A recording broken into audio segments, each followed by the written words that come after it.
Student, स्वागत है आप सबका हमारे YouTube channel education point coaching classes में।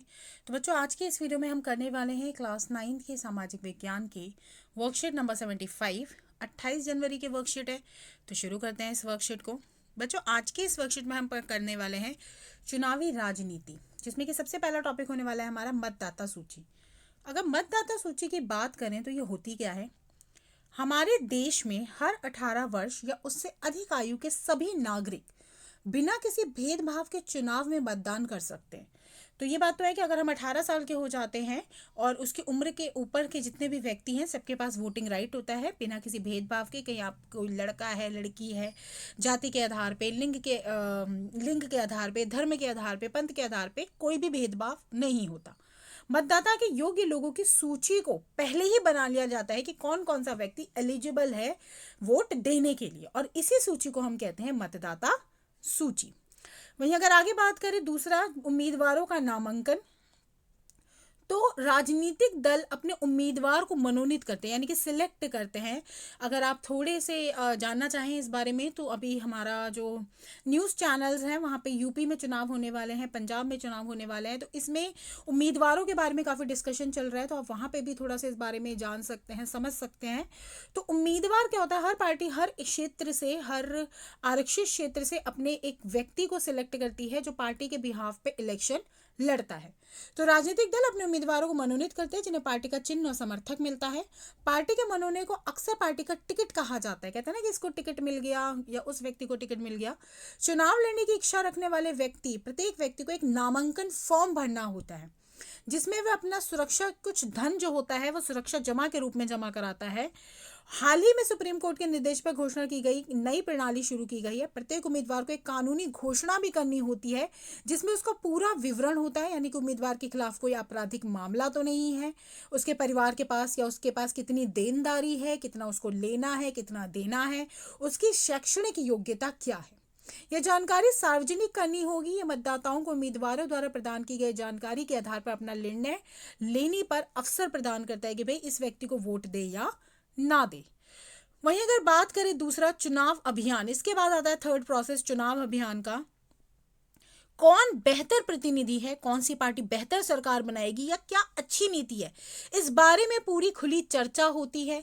चुनाव प्रचार के दौरान ऐसा ही होता है। हमारे देश में इस तरह के अभियान उम्मीदवारों की अंतिम सूची की घोषणा और मतदाता की तारीख के बीच के 2 सप्ताह के अवधि के बीच होता है, जिसमें आप देखते हो जगह जगह रैलियां निकलती है, नारे लगते हैं, गाने बजते हैं। हमारे चुनाव कानून के अनुसार कोई भी दल या उम्मीदवार मतदाताओं को रिश्वत या धमकी, यानी कि आप हमें वोट दीजिए, हम आपको पैसे देंगे, या डराना धमकाना, जाति या धर्म के नाम पर वोट की अपील, या सरकारी संसाधनों का उपयोग, यानी कि सरकार जो अभी रिसेंट सरकार है वो उसका प्रयोग अपने पार्टी के चुनाव अभियानों के लिए नहीं करेगी। इसके अलावा लोकसभा का अगर चुनाव है तो निर्वाचन क्षेत्र में 25 लाख रुपए अधिक, और विधानसभा का है तो 10 लाख से अधिक खर्च नहीं कर सकती कोई भी पार्टी। हमारे देश में सभी राजनीतिक दल चुनाव अभियानों के लिए आदर्श आचार संहिता पर सहमत हो गए हैं, यानी कि जितने भी मैंने नियम बताए हैं, सारी आचार संहिताएं हैं। इसके अनुसार कोई भी दल, उम्मीदवार किसी भी पूजा स्थल का चुनाव प्रचार के लिए इस्तेमाल नहीं करेगा। कोई भी मंदिर है, मस्जिद है, या चुनाव की घोषणा हो जाने के बाद कोई मंत्री किसी परियोजना की आधारशिला या कोई बड़ा सार्वजनिक कार्य की वादा नहीं कर सकता।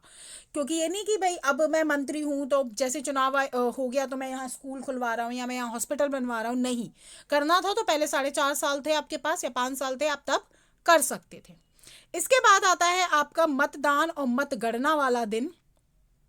चुनाव का अंतिम चरण वह दिन होता है जब मतदाता अपना वोट डालने जाते हैं, वो मतदान कहलाता है। उस दिन को आमतौर पर चुनाव का दिन कहा जाता है। आजकल वोट रिकॉर्ड्स के लिए इलेक्ट्रॉनिक वोटिंग मशीन यानी कि ईवीएम का इस्तेमाल किया जाता है।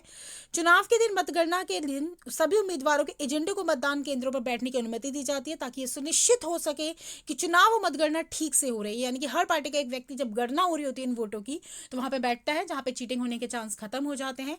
एक निर्वाचन क्षेत्र में सबसे अधिक मत प्राप्त करने वाले उम्मीदवार को निर्वाचित घोषित कर दिया जाता है। जिस व्यक्ति को सबसे ज्यादा वोट मिलते हैं वो व्यक्ति जीत जाता है उस सीट से।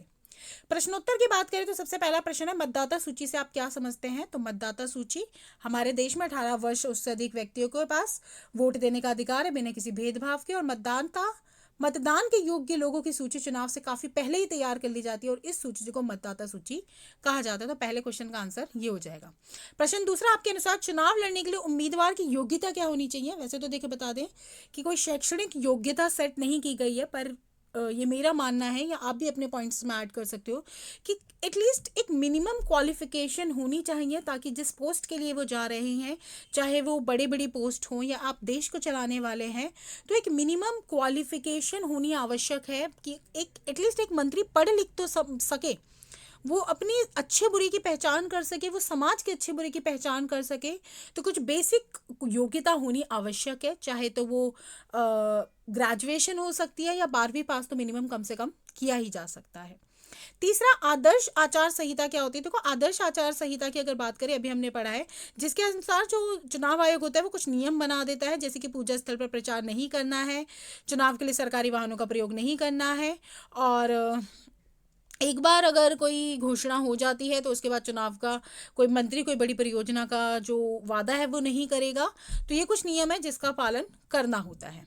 इसके अलावा लास्ट प्रश्न, मतदान और मतगणना के दिन सभी उम्मीदवारों के एजेंट वहां क्यों मौजूद होते हैं? तो इसलिए मौजूद होते हैं ताकि यह सुनिश्चित हो सके कि चुनाव और मतगणना ठीक से हो रही है। तो बहुत ही इंपॉर्टेंट वर्कशीट थी आज की, बहुत सारे इसमें क्वेश्चंस बन सकते हैं, तो उसको ध्यान से करना है। अगर आपको कोई भी डाउट है तो आप कमेंट सेक्शन में अपने डाउट को पूछ सकते हैं। इसी के साथ आज की वर्कशीट हमारी पूरी होती है। मिलते हैं नेक्स्ट वीडियो में, तब तक पढ़ाई जारी रखिए। Thank you so much.